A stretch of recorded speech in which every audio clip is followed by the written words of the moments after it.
I just want to remind you, loving your neighbor is not something just for extroverts to do, and it really can happen one at a time. And you can pray for your neighbor if you're an introvert, and you can listen to your neighbor who might be just as much an introvert as you, one-on-one, one at a time.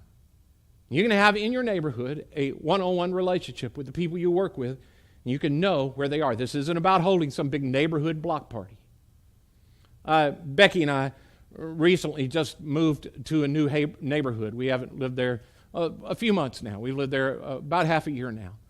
And one of the things that I've been practicing is I've been practicing this in my neighborhood. If I want to be a blessing, I want to be a good neighbor in my neighborhood, as good as I can be. And so I've been praying for my neighbors. And one of the practices that I have committed myself to is that when I come home at night, when I get out of my car, I look around, and if any of my neighbors are outside, I will not go into my house and put my garage door down until I talk to the neighbor that's outside. And what I found is I often have to drive around the block a lot until they go inside.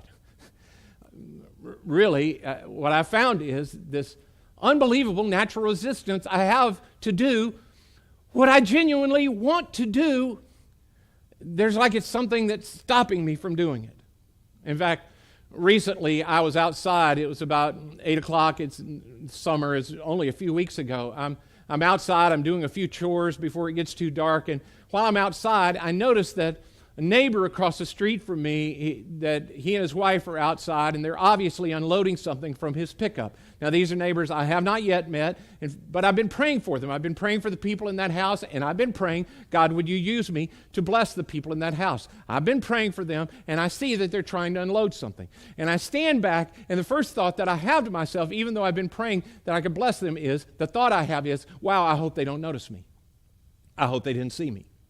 And I actually try to make myself small, which isn't easy for a guy my size, and I try to turn so I can go back inside. And just before I open the door, I turn again and I watch for a little bit, and it's pretty obvious to me it's going to be pretty hard for the wife to help unload this thing off the pickup truck.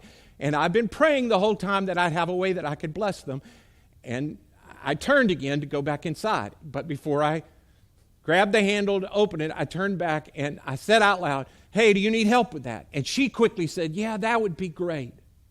And so I walked over and I helped them unload the thing off the truck, and I introduced myself and they introduced themselves, and we had a short, really nice conversation. And she said at the end of it, wow, I was just standing here and I was thinking, how in the world are we ever going to get this thing off the truck? And then all of a sudden, there you were. But of course, I know it wasn't just all of a sudden there I was. I'd been praying that God would use me to bless my neighbors, and I had this one little chance. And I almost missed my chance to be an answer to my own prayer. But it was something I could do. If you will begin, God will lead you to things that you can do. You can be a blessing. And yeah, it does feel somewhat weird, and yeah, sometimes it's hard to get started. But would you take the next step this week would you begin by praying? Would you begin with prayer? Would you begin with this prayer? God, how do you want me to bless my world for you today? Would you just say that out loud with me? God, how do you want me to bless my world for you today? Then God, would you help me to listen for what you're already doing in the world? Would you help me listen to the people and listen to you and see where it is that I could be a blessing? And then listen. Listen to the people in your world. Listen to the people you go to school with. And then this week when we come together in small group, I want you to talk about what God's leading you to do. And talk about the hesitancy you have. This is not something that none of us, we can all do this. But we may need each other's encouragement to get it done.